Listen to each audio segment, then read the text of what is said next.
mhlawumbe usephumile isikhundleni aseyahlehla lamagazi enzemani asezolwa naye as a person. Before mina myself ngikongile KZN ngiyamazi senzo umculo akayena umuntu wefraud. Honestly usenzo umculo uma umbheka akuyena umuntu ongamthatha mfowethu ngampela uthi uyakombeka emaphoyisini usenzo umculo. Senzo umculo umuntu nje bafethu ogudi makuthiwa mhlambe uzomenza abe president akuyena nje senzo umculo umuntu ekuthiwa unodlame unolaka unjani umuntu ojekhe singasithi usenzo umculo is a gentleman. In the midst of a deepening scandal engulfing the South African Police Service Minister Senzo Mchunu, controversial traditional healer King Bhaka has publicly thrown his weight behind Police Minister Senzo Mchunu, dismissing damning evidence presented by KwaZulu-Natal Provincial Commissioner Lieutenant General Nhlanhla Mkhwanazi. The outspoken healer, known for his bold political commentary and past controversial predictions, including the claim that President Cyril Ramaphosa will not finish his second term, yet Ramaphosa is still a president, released a video stoutly defending Mchunu's integrity. This comes after it was revealed that Mchunu misled Parliament by denying ties to alleged criminal associate Brian Mogotsi, only later to admit the connection when the heat intensified. In his video, King Bhaka painted Mchunu as a man of honor, incorruptible and undeserving of the growing public scrutiny. However, his statements took a dark turn when he indirectly appeared to issue veiled threats against General Mkhwanazi, warning that the people the general alienated in the land of duty could one day return to haunt him once he leaves the office. Known for his tough, no-nonsense approach to policing, Mkhwanazi has gained a reputation for taking the fight directly to KwaZulu-Natal's criminal underworld, a stance that has won public admiration but seemingly drawn eye from political allies of the minister. King Bhaka insinuated that Mkhwanazi's boldness could cost him, claiming the Izinkunzi Malanga dangerous underworld figures are aligned with Mchunu, and warning that probing too deeply might lead to General being permanently silenced. Bhaka further attempted to bolster Mchunu's image by saying he knows Mchunu as an MEC of KwaZulu-Natal and as the Premier of KwaZulu-Natal, and argued that Mchunu is too kind-hearted to serve as a Minister of Police and would be better suited for a role in the presidency. The traditional healer's comments have raised eyebrows, especially as they mirror sentiments previously echoed by the ANC factions that once backed Mchunu as a presidential contender ahead of the party's next elective conference. His video appears to serve a dual purpose, rehabilitating Mchunu's public image while simultaneously discrediting and intimidating one of the few police generals actively confronting entrenched criminal syndicates in the province. Social media reaction has been swift and divided. Supporters of Mkhwanazi see Bhaka's statement as thinly veiled threats intended to silence a rare voice of integrity within SAPS. Critics of General, meanwhile, are echoing Bhaka's rhetoric.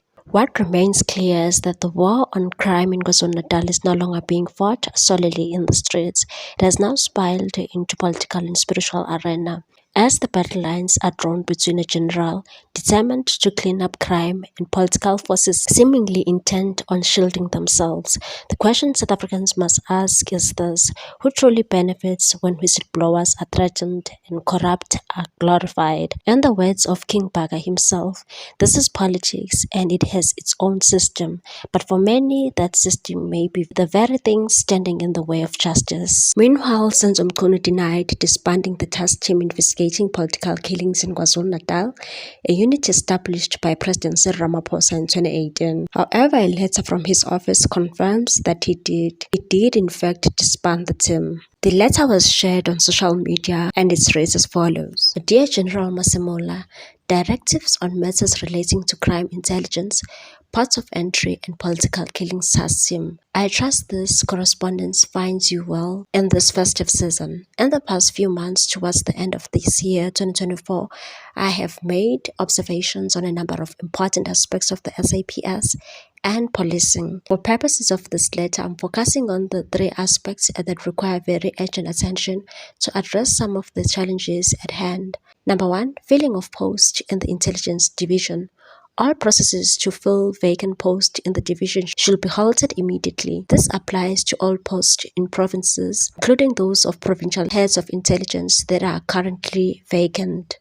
It also applies to all posts currently vacant at head office. This should be positioned until substantive discussions between the minister and the national commissioner take place sometime early next year. Ports of entry. It is common cause that all South African ports of entry are managed by Border Management Authority with SAPS playing a critical role in the same space, which cannot be overemphasized.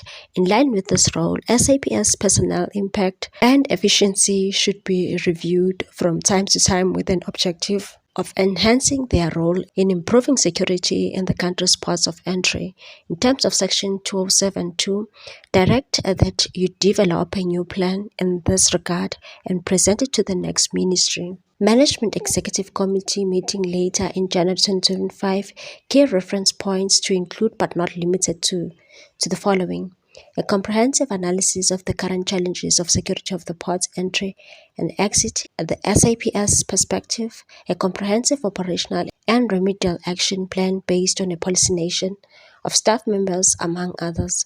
Political Killings Task Team. In 2019, a directive was made to the National Commissioner of Police following the Maurane Commission report, even though not following directly from such that an inter-ministerial task force be established. The key mandate was stop or investigate or resolve unresolved matters of politicians in the country, especially in KwaZulu-Natal.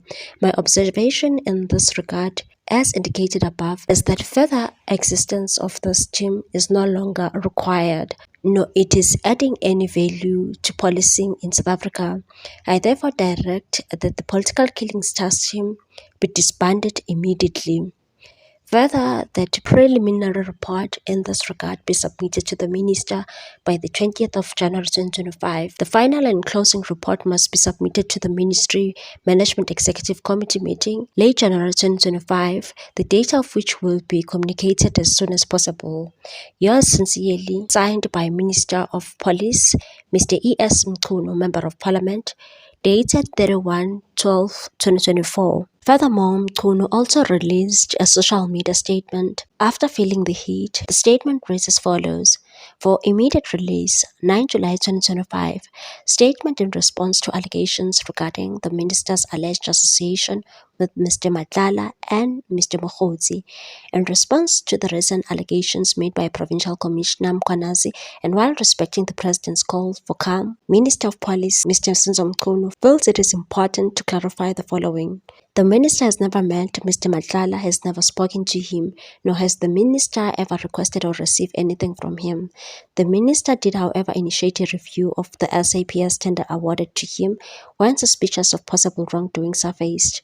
It is the same tender which has since been terminated. Furthermore, whilst the minister knows and has met Mr. Brown Mokgotsi, he is just a comrade and not an associate of the minister. The minister has never received anything from him. This was after he denied in Parliament that he does not know Mr. Brown Mokgotsi. What's your take on this one, people? Thanks for watching. Please subscribe for more news.